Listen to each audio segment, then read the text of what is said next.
Hello and welcome to How-To Diorama with Scale Modelcraft. I am Bill and thank you very much for coming. We already have some people here, so I'd like to say hello. Paul was here a little earlier. Hello, Paul, again. And then I'm like, it was like when I was trying to put everything together, all my pictures and stuff, so I had to respond to him. Scott's here. Hey, Scott. Howdy, Bill, and all the other great modelers on here. I do hope you're cool watching the grass wilt here. Yeah, I've heard, boy, it is really, really, it's August. Well, it's the end of August. It's September 1st now.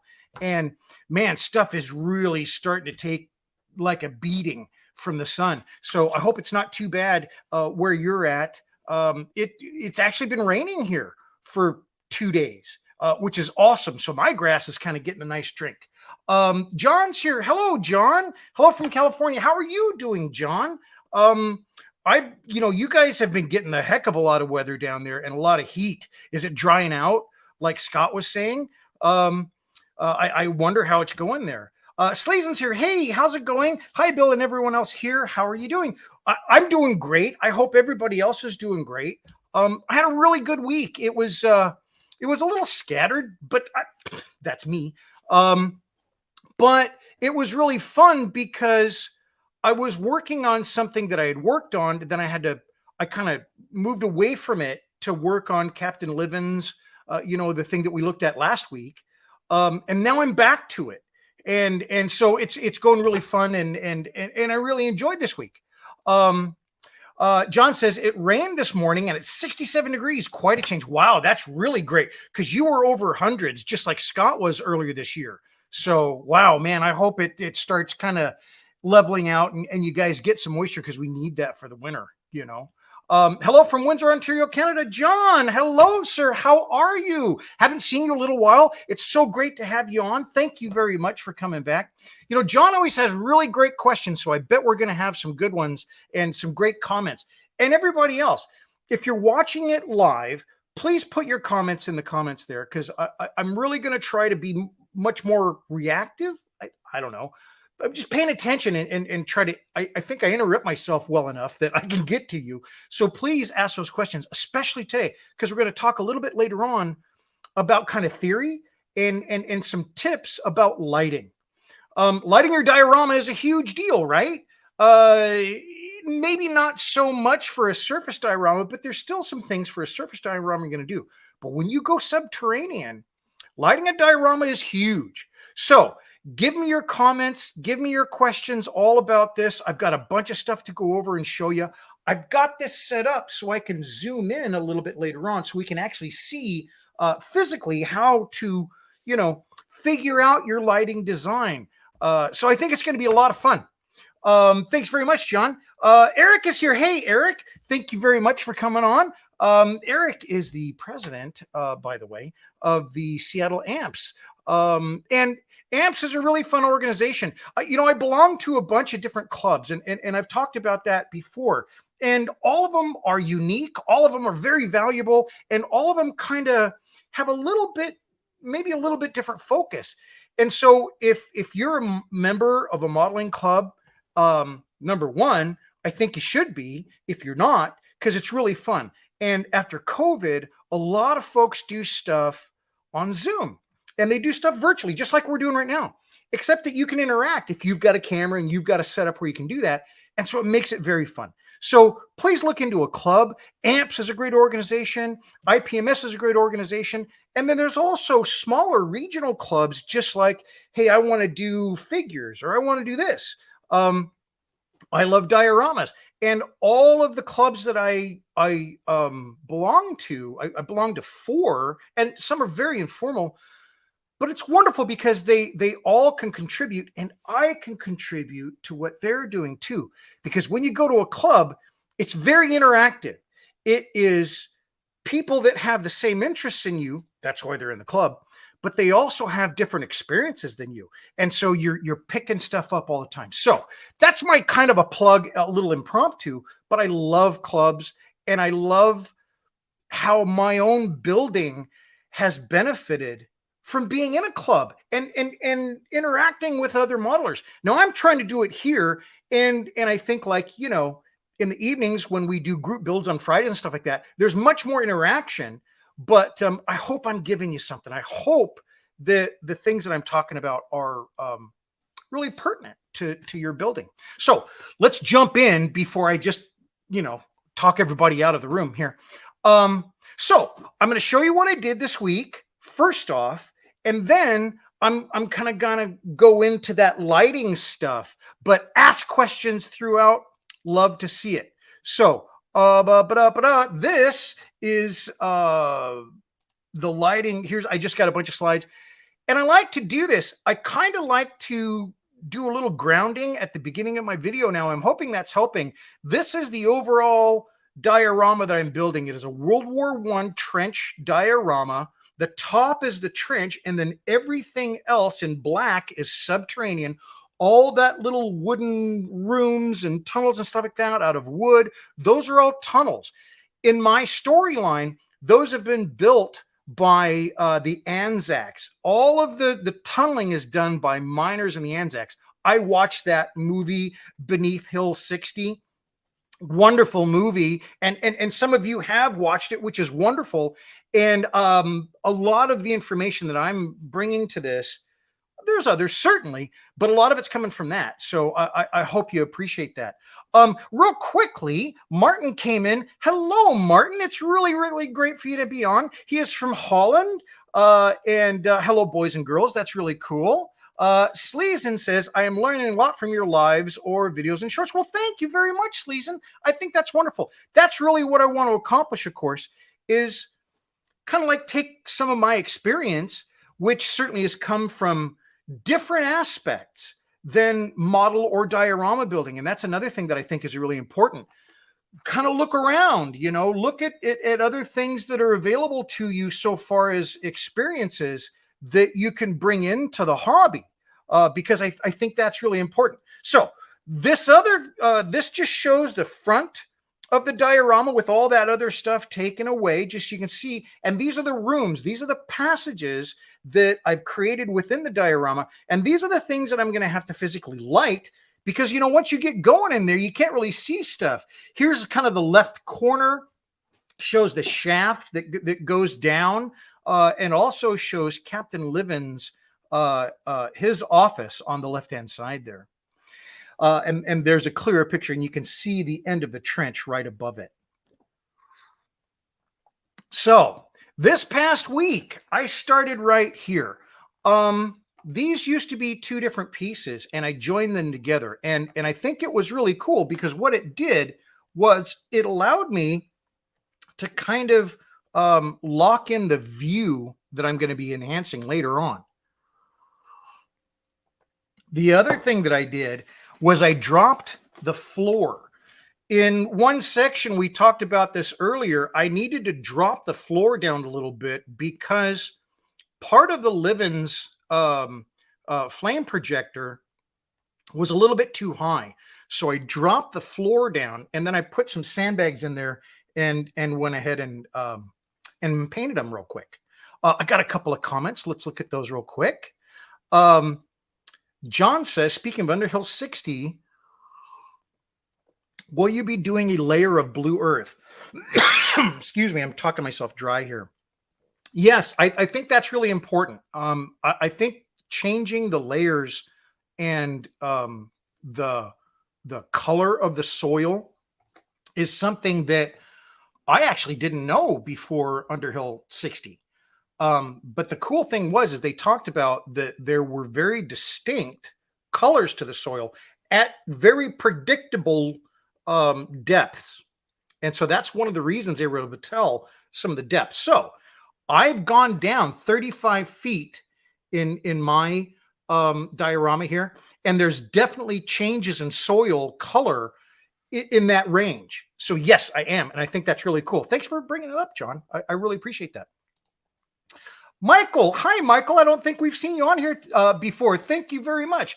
This is hello from South Sound. Met you this year's IPMS. Nice seeing this project come along nicely. Hey, thanks very much, Michael. That's really, really cool. So Michael and I met earlier because we had the IPMS Seattle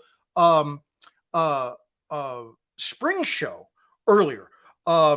So, or was it at one of the meetings? Gosh, I don't know, Michael, but I'm trying to see your thing. But thank you very much for coming on. That's really, really cool. I appreciate that. And heck, throw me an email later on. I'd love to catch up because I want to kind of get in my mind who you are because we met. Thanks very much, Michael. So back to these guys. I dropped down the floor. And this gave me a little bit better perspective. Now, I've shown a picture before of this flashing or putting in the corrugated tin inside there. And that was because a friend, I believe it was Earl Ware, Earl said, hey, you're going to be shooting fire underground. I mean, that's going to be a big, and I'm like, yeah, you're right. I mean, I've got this kind of stop that I've created, but I did need to do some shielding. So I put that back there. Now, this is a longer shot of that room. And what I did here was I moved a shelf, and that shelf is relatively significant. And the reason is I've created a bunch of little parts to go on that shelf. And I think that's something that, should be that'll be fun to kind of work with, because you can see the parts that are going to be, parts that are on the device they're building and testing in the testing room, but then there'll be some things on the bench as well. So I think the parts there are really cool. The parts were going to be kind of in the back room back there in the upper right-hand corner. So they were going to be tucked away and you wouldn't have been able to see it. Now it's going to be right out front. And I think it'll look really cool. This is another piece of little corrugated tin that I wanted to make like something that somebody could stand behind. There is the back blast brick wall. This is a dry stack wall, and I've talked about why I did that before, but I also think it's a little too perfect. So there's going to have to be a fair amount of damage. I needed to go out. Now, this is really kind of getting into the weeds here, but what I needed to do was I needed to modify the back of that so that it sat a little bit tighter against that corrugated tin.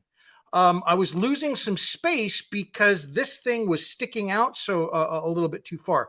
So I took this, I modified the back, I kind of shaved some of it off there, and it's really going to now sit nicely in that corner and give me a little bit more room.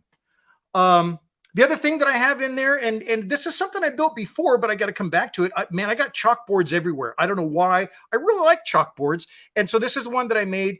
I did need to modify it because, again, I'm looking for, this is a very small space. And so I'm kind of putting things right up against the wall. So I even modified that to get it a little bit closer to the wall. This is my doohickey machine.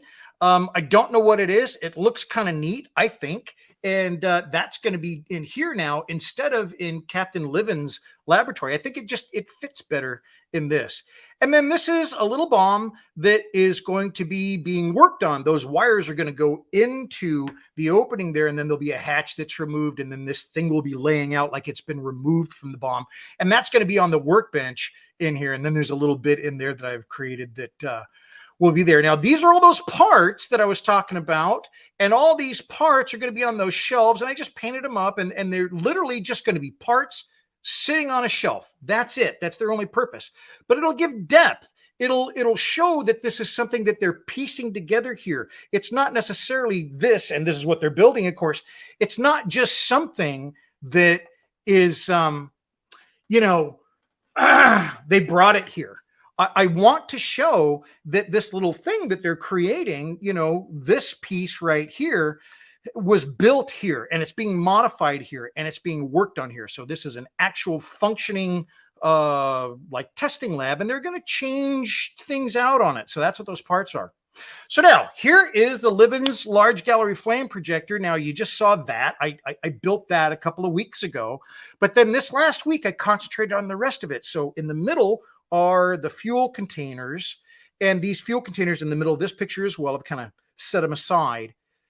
Those are fuel containers over this large pipe thing that's like an accumulator. That's a guess from me. But that allows you to pressurize the system with like the bottom shot there with all these CO2 tanks. Now, what's in the fuel? The fuel was a mix of kerosene and diesel. And remember, that was kind of the focus of last week, where we were looking at Captain Livens, his office that's in the corner. It's not here, but it's on the side of the diorama. That's Captain Livens' office. Well, that's where he's working on this fuel mixture. That's supposed to be like his chemical laboratory. Okay, so the chemicals that go in there are that mix, and then in the CO2, that's just pressurized CO2 pressurizes the whole thing. So it's the bottom two images that I worked on where the fuel is stored and those pressure vessels down there. So here's what I came up with, and you know, it was basically built in tubing. I wasn't sure because there's so much repeated on this. I thought maybe is it something I want to try to cast, and I had some great suggestions to do some casting, but I just went ahead and built it from scratch. So all I did was I took some styrene tubing of the appropriate size, and then I put end caps on it. And then for the bottom accumulator, you know, all these flanges that are on there, those were fun to cut, but I cut all those flanges. I got those on there, and what they're supposed to represent, and let's go back to the picture here. Yeah, that's probably the best picture. Those flanges on the long tube below are sections, and each section to me looks to be about 5 feet long. And so that's just going to make this easier for it to be, you know, this is in a tunnel, right? This was deployed in a tunnel. It's 56 feet long, the real one. And it had to be, you know, brought into a tunnel, bring all the parts in, and then assembled in the tunnel. So that's why there were like these multiple short sections. Well, at each of those flanges, they come together here, and it's literally a C-clamp, okay? In the pictures, it's a C-clamp all the way around those flanges. It had to be something expedient. It had to be something that just general folks could do. You couldn't be making a lot of noise because the German soldiers were also tunneling while the British soldiers were tunneling toward the German lines. At this time, tunneling was understood to be a threat, just like they showed in Underhill 60. And of course, this is 1916. It's you know, mid-war-ish.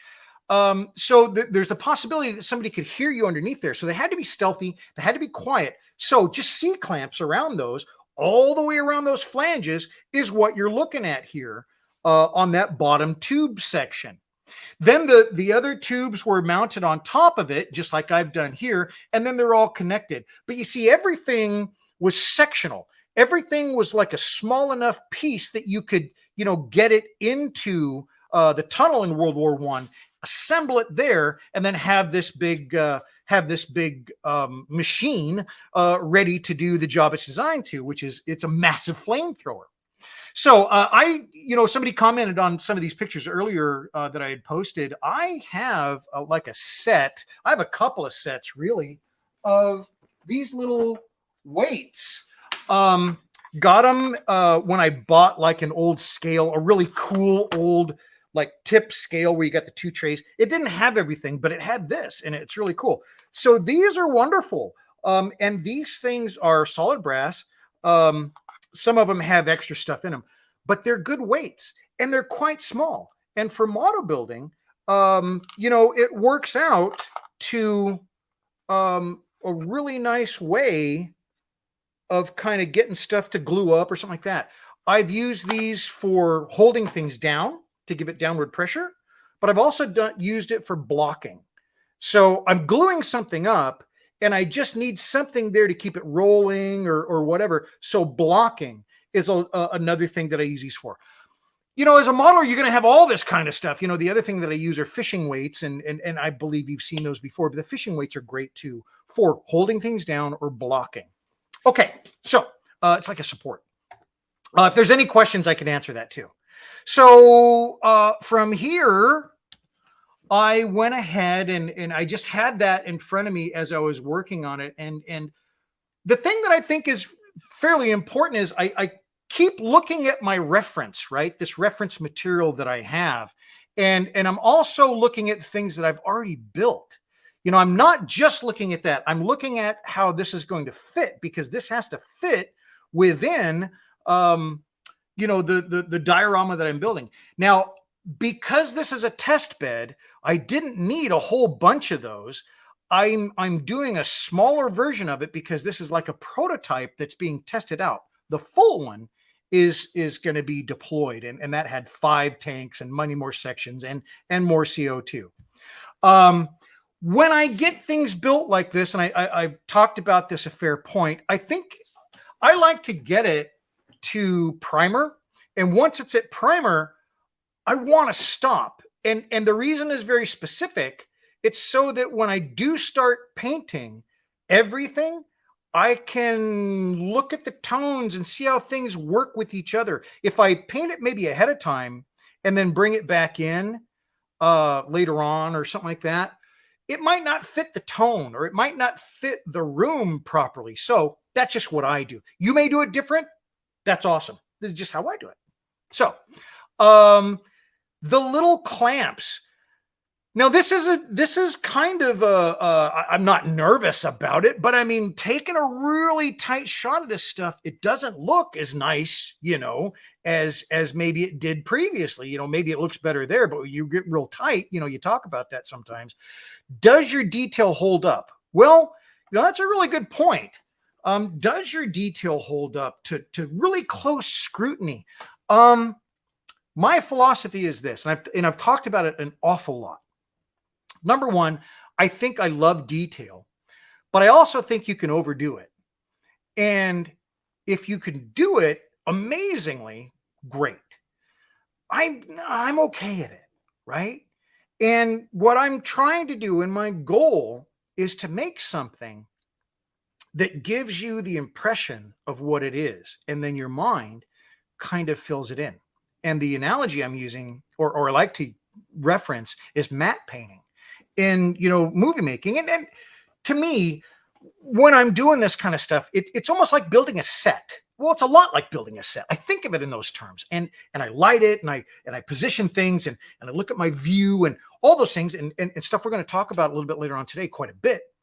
But I'm thinking of it in those terms. Well, what I'm trying to do then is give the strongest impression of what I want you to see, which is the Livens gun, the fuel tanks, and all that kind of stuff, with just the appropriate amount of detail to get that across. I could continue it, absolutely, and I could invest in a lot of other stuff, and I could put blah, blah, blah. Personally, I don't think it's worth it, because I think I'm able to get across with the detail that I'm doing.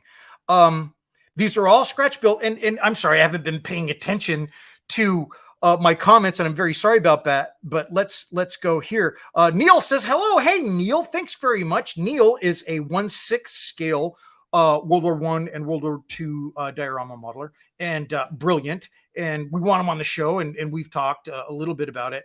We haven't completely connected yet, but I'm hoping this week we will. Next week, I'm sorry. And Martin is here. Did you scratch build these parts? Are they from kits or 3D prints or all of this? So in this instance, these are all, well, not all scratch built. Let's look at it real quick, and I'll try to show you.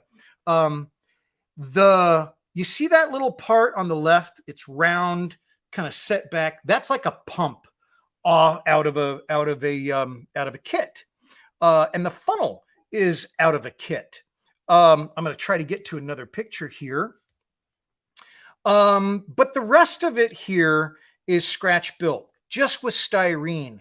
The little CO2 tanks, for pressurizing the system, those are actually just pieces of brass. And, you stick them in a drill and take it up to my sander and kind of, round the end of it. Drilling them was interesting. I had to drill out the ends. Excuse me, I'm sorry. You have to drill out the ends of those to put like a little valve in the top. It's just kind of, when I work on this stuff, I'm thinking of the shape, right? And so I just go wherever I can find it. If it is old models, I'll go to the old models. If it needs to be 3D printed, maybe not. Now, there's one instance where I always use my 3D printer, and that is if I do a skeleton. I really like skeletons. I don't know why. I think they're really interesting. And so what I've done in a few of my dioramas is I have a skeleton. And those skeletons are 3D printed. I can't make a skeleton. I guess I maybe could, but I don't want to invest that much time in doing it. And so the 3D printer is perfect. For this stuff, though, I find it very, very enjoyable to build this.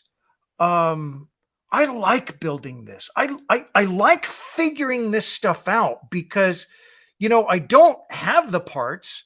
I don't have a kit, and I've got to use what I have to make something. And I love that.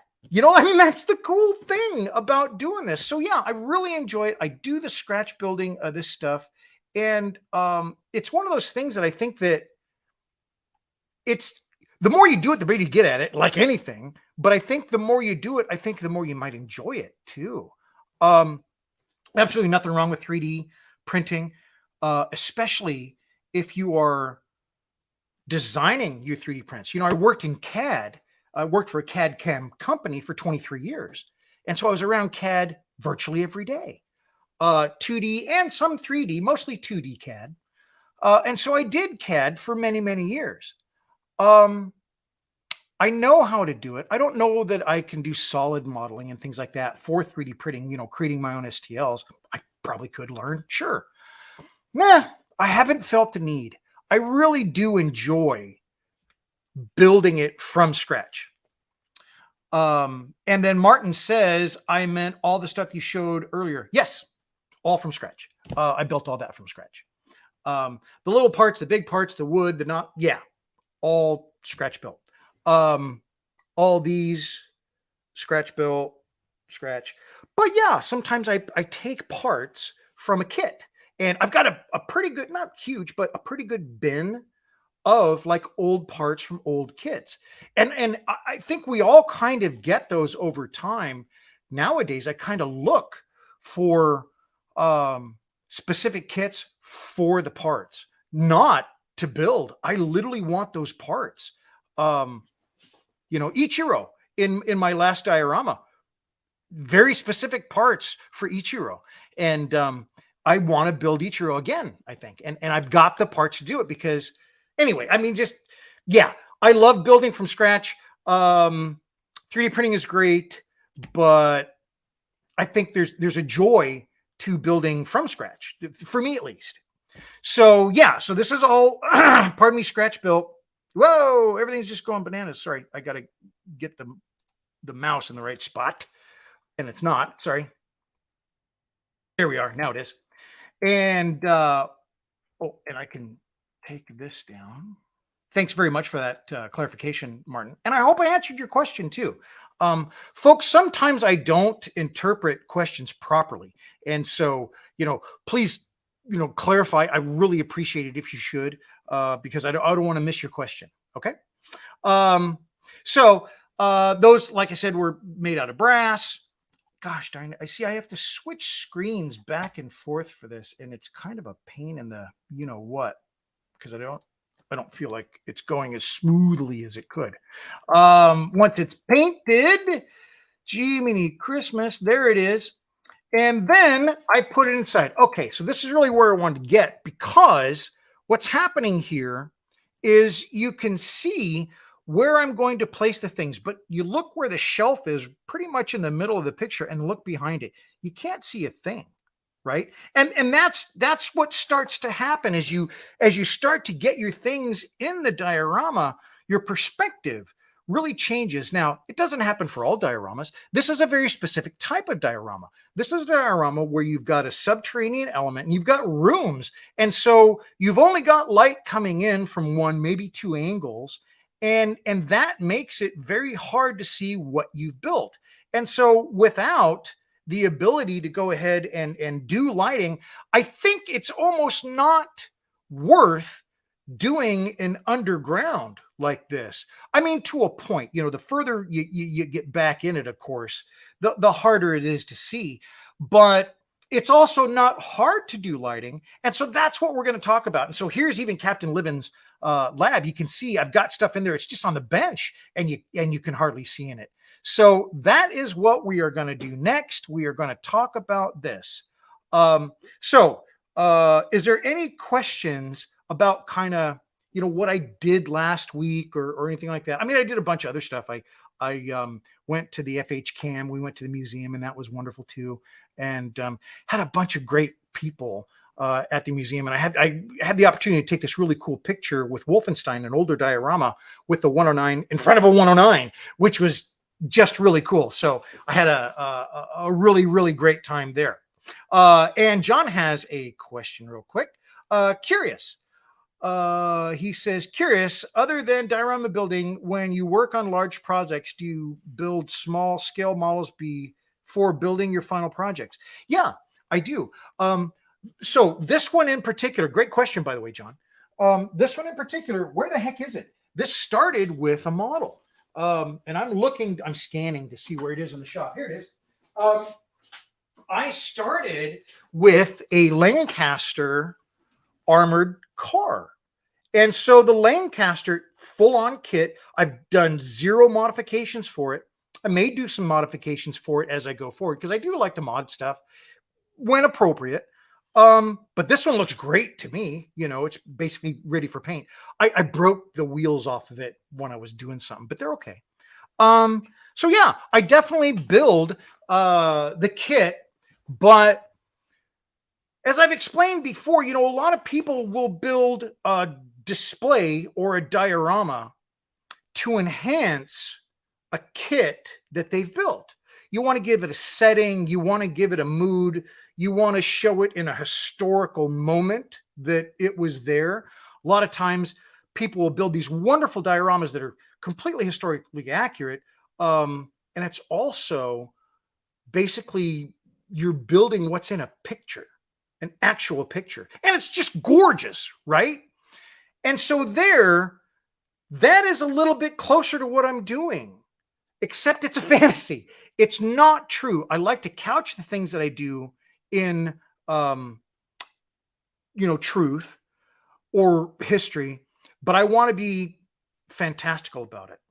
So when a person is just making that diorama, typically though, it's just to enhance the vehicle because they've done just this wonderful job on the vehicle. I see it completely different. The diorama is what I'm building. I'm building a diorama. The vehicle that I choose to use certainly influences it. It needs to be part of it, but it's a component. It's not the number one thing that I'm trying to show or get across or communicate. You know, we talk about communicating through a diorama. Oh, I talk about it, I guess. Communicating through your diorama means that you've got an idea that you want to give to somebody else with you not being there. So you got to do it in such a way that, you know, you configure it, you light it, you whatever, to communicate that idea. And to me, that's what it's about. It is not at all meant to enhance a singular vehicle. It's just the way I look at it.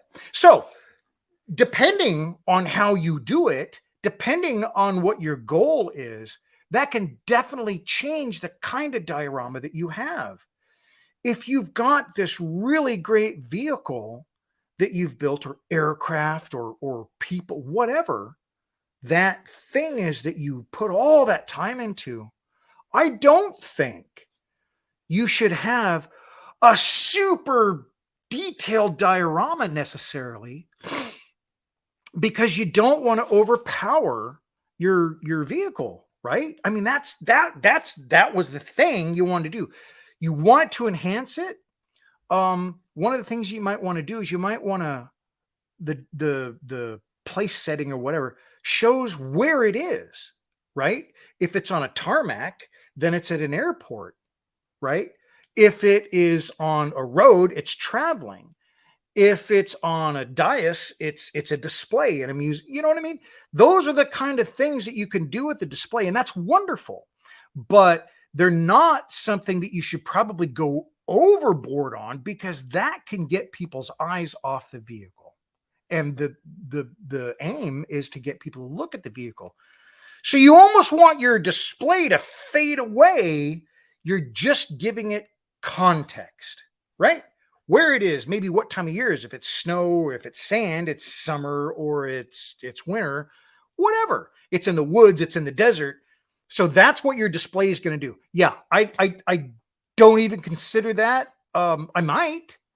Certainly, I'm not taking anything off the table, but I haven't done it yet. It's always been about the story that I'm trying to really get across to folks, and that's why I build dioramas. Okay, John says there's a paint called Magnetize It. Seen it used. If you have diorama parts with a magnet, you can place it anywhere that's painted with Magnetize in it. That's really cool. I imagine it's got like iron in it or something like that. But that's very, very cool. I'll need to look that one up, John, because, sometimes that is something, especially with figures. Well, not even with figures. As I'm trying to put these little things, these little details inside these rooms. Now, these aren't going to be painted. Boy, it's a pain in the you-know-what to get them in there and get them to stay. Well, if I magnetize some things, maybe painted the back of the bureau, and then, yeah, there's a very, very cool way to do that. I imagine it works really good in gaming as well, because your figures are moving all the time. So that's very cool, John. Thank you very much. I like that. Okay, so I don't want it to sound like I'm like stalling. Let's talk about this light design stuff. So what I've done is I've got my diorama here, and I'm going to zoom in so you can see it closer. But I want to talk to you about this.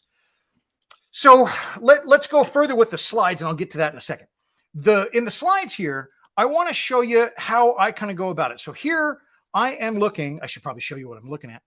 Here I'm looking down at the room that I'm currently working on. This is the test lab, and there's all this gear in here and stuff like that, and it's pretty tight, and there's a lot of detail in there.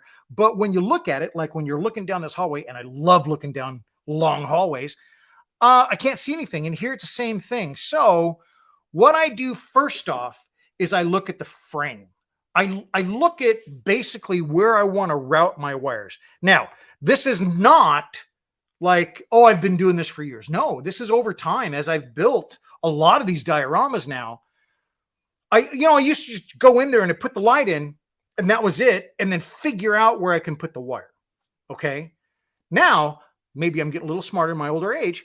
I'm figuring out where I'm going to put the wiring in basic terms, and then I go back in and define it with the tool that I use to figure out where my lighting is going to go. And that tool, where the hell is it? Sorry, I just said something bad, but it's just this. I've got a picture of it. That's probably better. Let's go find that picture. This is just a little wiring harness with an LED light. This one is warm. You can make it so it's a brighter, a bluish light, a much more higher color intensity for the light. But I like to use these, especially like it's a tunnel, it's inside. That amber light is a little bit more like a candle light or an old light. If you get some, bright light, it's like a tungsten light. And that's not what I'm looking for. So anyway, I don't want to go on and on about it, but that's what I have on the end here. So what I have is just an LED light, and it's wired up. There is a resistor in there.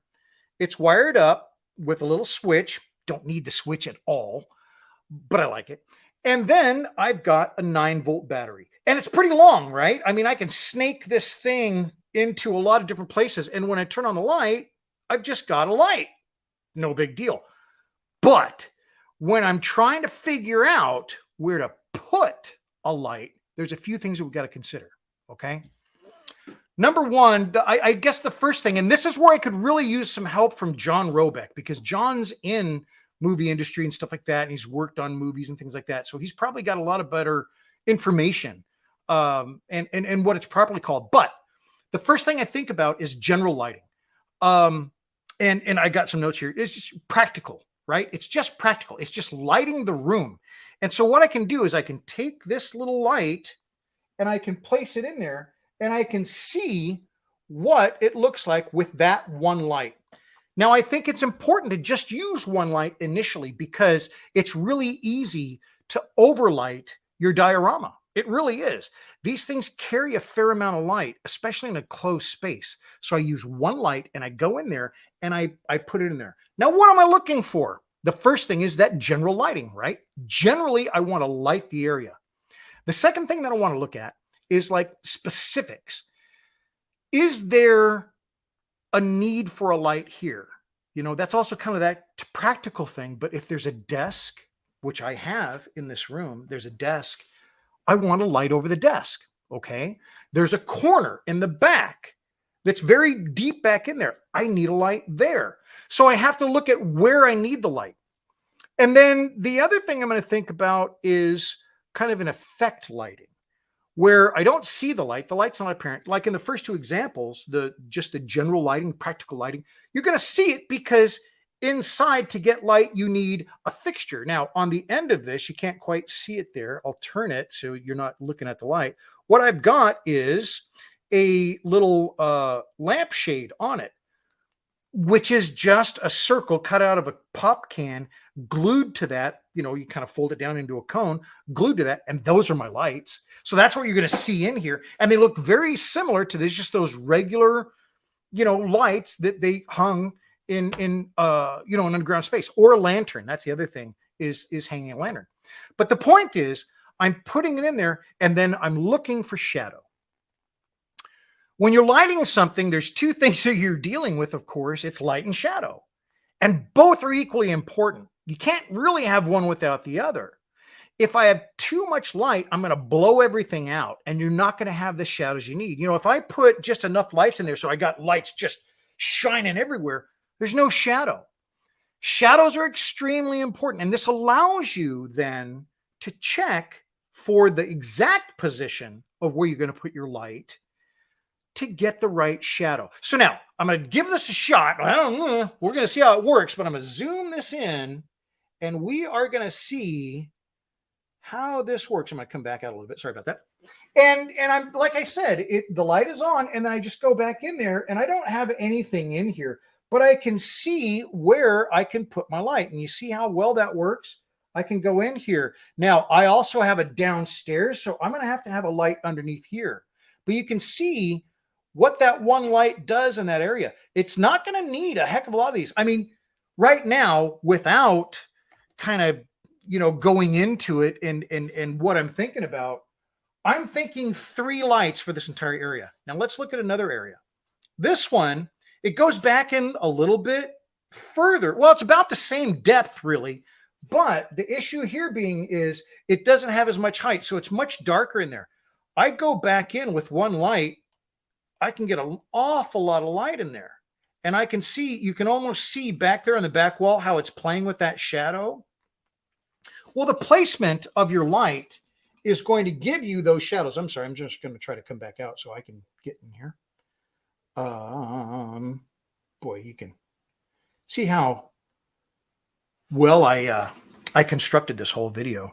That was pretty smooth, huh? Anyway, but you see what you do is you can go in there with that little light and you can pick and choose where you're going to put it. And it's so important to do that before you just throw lights in there, because if you're trying to, like in the second example, you're trying to show something specific, there's a couple ways to do that. In one of my past dioramas, I light the individual article. Okay, that would be specific lighting. Another way to do it is to just put a light so you're shining on that specific article. And that's still specific lighting, but you're trying to enhance one thing. You're trying to draw the attention of the viewer to that one thing. Well, by using this little tool and by getting in there and seeing how it's going to play with the shadow, seeing how it's going to direct that light, then you can do a lot in figuring out exactly where you want to put your light. It's really easy to not get light on the right area. And it's important to have the things in there when you're doing, I didn't because it's just really difficult, you know, when I'm online, but it's really important also to go in there and have your things in there, because they'll cast their own shadows, and playing with those shadows is everything that you're doing, light and shadow. So that is basically what I wanted to show you on that subject. And now I'm just going to go back and kind of talk about implementing it, which is what I'm going to do being next week. I'm going to put lighting in it. I'm going to do all the things that we talked about, looking where things go, how it reflects off, that kind of stuff. But I'm only going to do the ones that I've built so far. I'm not going to put lighting in here yet because I haven't built for it. Okay. And that's the other thing. We started talking about this from the very start. My very first video was about the modular design of it. When I do this and I have this modular design, I can get to these things really easy. And so that's just something else to think about when you come to your lighting. Like I said, I didn't start doing this right off the bat. I'm just not that quick. But after years of doing this, it seems to be a pretty darn good system. And it allows me then to get in here, and these little red lines are where I'll have, like, it's called electrical raceway. That's where I'll have the electrical raceways for the electrical wires going to these specific points, the dots.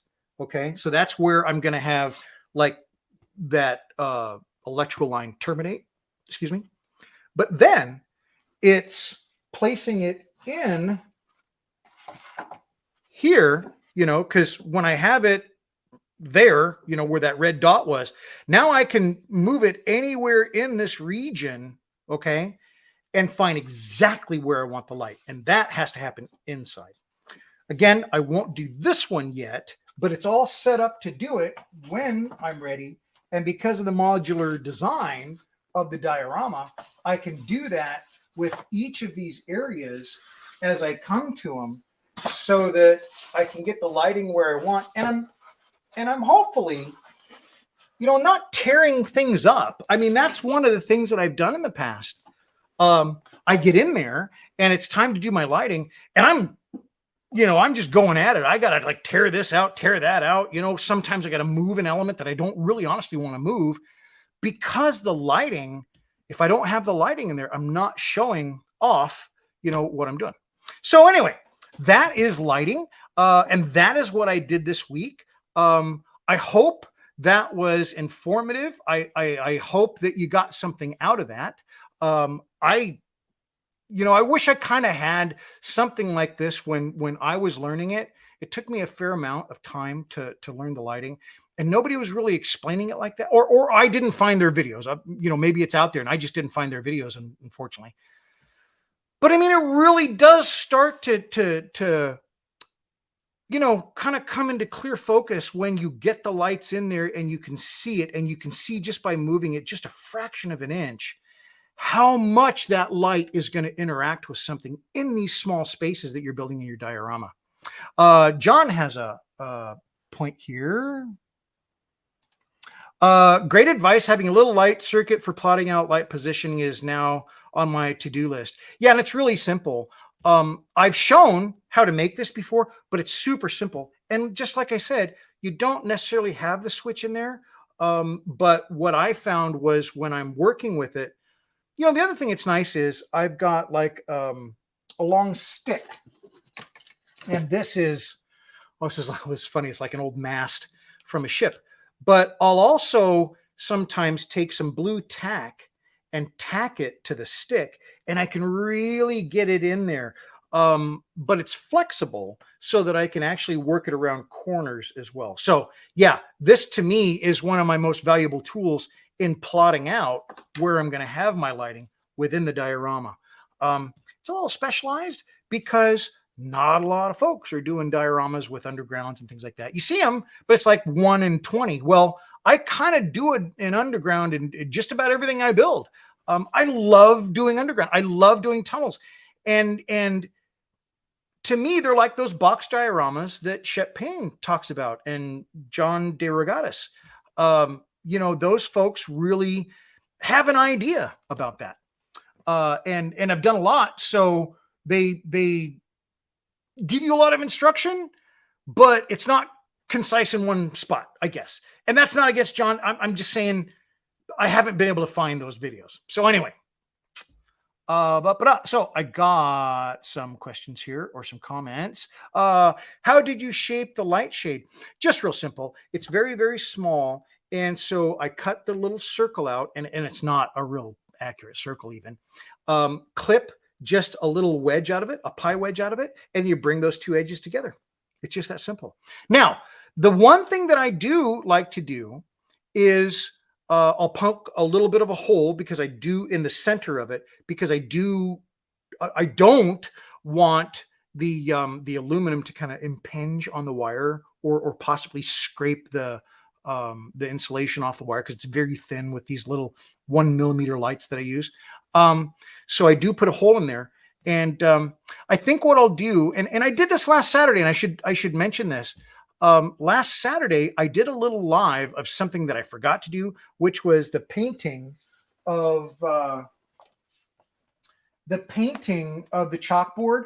I was going to show you how to do that, and I forgot to do it on my live stream. Well, I went back in on Saturday, and I did a little live video. It was like 14 minutes on how to do this, on how to paint and make your chalkboard. It's not a bad idea, John, for me to do that tomorrow. Same thing. I just couldn't do it today. I'll make one of these up and I'll film it, and we'll do it live probably at 10, just like I do 10 Pacific.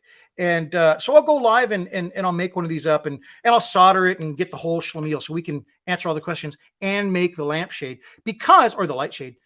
There is one thing that I use on there that is very helpful, and it's super glue and baking soda. So the super glue and baking soda really cements that little tiny 1 millimeter light inside that little light shade. So I'll show all that tomorrow. I'll do another live stream, and it was kind of fun for me too. So and then I'll post it so everybody else can see it. So thanks very much, John. That was cool.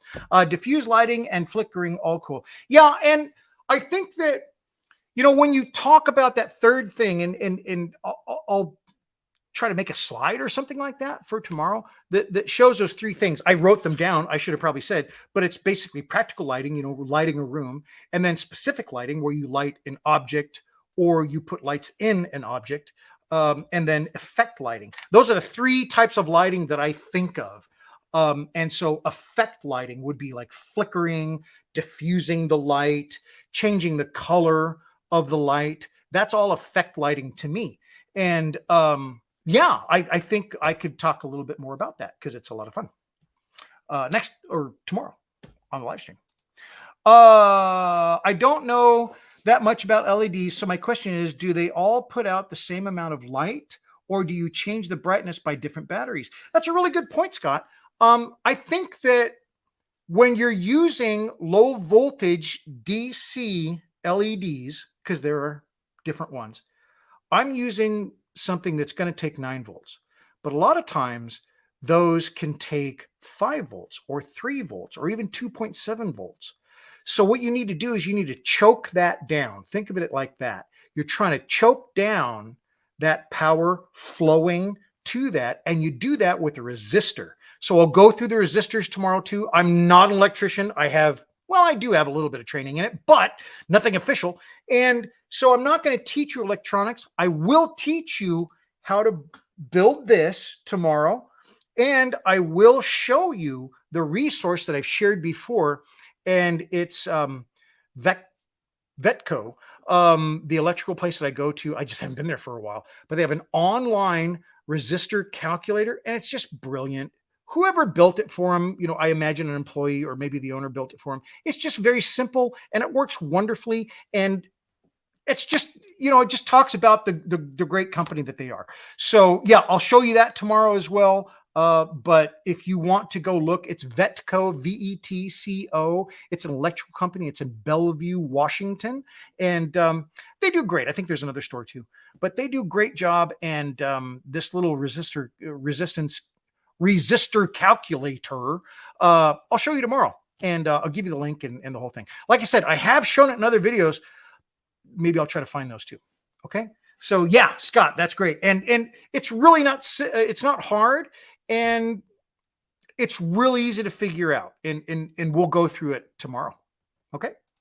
Colors for moods. Absolutely. You know, when you put red, somebody's angry. Now, one of the other things about special effects, kind of mixes, because all of those three things that I talked about, and I probably need to put those in written form, slide form, whatever. But all those three different things, like the practical, the specific, and then the effect kind of lighting, those are the three things that I think of when I do lighting. Each of them fades into the other one. So when you're talking about specific lighting and effect lighting, when you talk about those two things, that can be also just the direction of the light, right?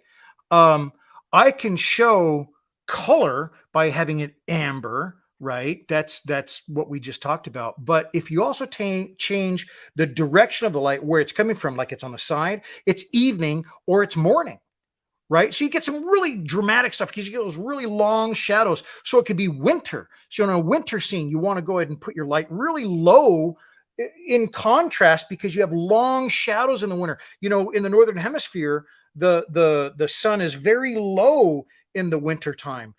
Obviously, it's different in the southern hemisphere. But I'm just saying, if you're building in the northern hemisphere, typically the wars have been there.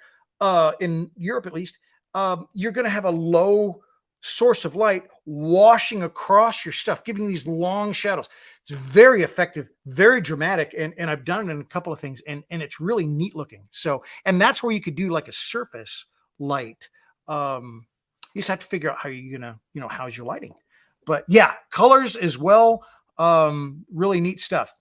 And mirrors, so when looking at very small spots, it will look like it goes for miles. I've not done one of those, but I like the idea quite a bit, where you have those infinity mirrors, just by backing two against them at a specific angle. I think that's really cool for shafts. And that's a really good idea for shafts. And I love, you heard me say it before, I love to have a long hallway in a diorama. For some reason, it doesn't matter. It gives you a little bit more of a depth when you're looking down a long hallway. It doesn't have to be that long, but it looks longer than it is. And because of that, it gives you depth. I've done it in a couple of dioramas now, this one included, and I really like the effect. I love looking down a hallway in a diorama. It's a neat effect. Thanks very much, John. I really appreciate it.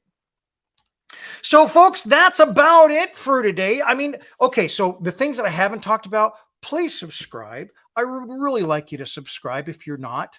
And I've got just a slew of old videos, of shorts, of bunch of stuff that I've built before.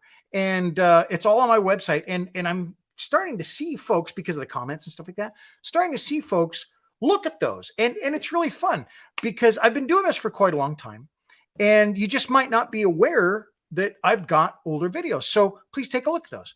Additionally, I have a Patreon, and I'm slowing it down at this point so I can get all this stuff out, because I always forget this stuff. I have a Patreon, and on my Patreon, I post things, and weekly, if not a few times a week. And I think I've missed a week here or there, but I try to really get stuff up there, and interesting things, stuff that's behind the scenes. You certainly get new videos when they come out ahead of time, which I should probably say, next Tuesday, I am releasing another long form video. Now, my long form videos, this is about the Emma, Carlos, and Ichiro diorama that I finished before starting this project. And I've been trying for 2 months to get another video out on that. And I finally finished it. And so it's going to release on Tuesday. John Robeck, who's on the call today, he's a patron. And so he got to see it because I uploaded that last night. And so it's really fun. If you would like to be a patron, please go to my Patreon page, and you can sign right up. And you get new stuff. The other thing is, I've talked a lot about videos. I'm sorry, Sleazen. I think the only problem, PF, that mirror idea, is that the guy who is going to look in the mirror is going to, well, it doesn't actually work that way, Sleason, but it is, yeah. I mean, it's funny, but it does. If you look at it a little bit of an oblique angle, you can just see into infinity, and it's really cool. And if you put beams, like wooden beams, like I've got in here, it would look like a tunnel. It would be really, really cool. I love that idea. Hey, Airdink is here. Hello. Thank you very much. I love Airdink. You know, he's been on like some of you from the very start. So it's great to see you, Airdink. Thank you very much for coming on. Airdink is all the way in the UK as well. So thank you very much for coming on, Airdink. For folks that didn't get to see the live stream, it is going to replay, and I do that at about 4 o'clock. What it has to do is it has to download, and I have to, you know, make a new video kind of out of it, but then I'll post it tonight at 4 o'clock. Back to the Patreon thing. If you are interested in becoming a patron, there are 3 different levels in my patron account, and you know, it starts at $1, and you know, even the highest level. What we do is every single Friday, we do a group build from 6 p.m. to 9 p.m. Pacific time. And so like John, I'm hoping I'll see John tonight, Evan, possibly Daniel, maybe. And so what we do is we just get together every Friday. For all my patrons, once per month, we do that same thing, but everybody is invited. It's the third weekend, or the third Friday, I should say, of the month. And all my patrons are invited. And it's a group where we can talk, and you're on screen just like I am. It's not just texting. And it's fun. We talk about building, and we build, but we also talk about all kinds of other stuff. But it's really a fun, relaxed, and I enjoy it really quite a bit. I'm losing words. Someone else says something here, and John says Bill's patron is well worth it and highly recommended. It was not paid for this endorsement. And you weren't, but you may be. You know, I might have to slip you a couple of bucks or buy you a beer, you know. But thank you very much, John. I'm really glad you enjoy it, because the conversations that we have there are much like this, except you get to respond and I will shut up, which is awesome.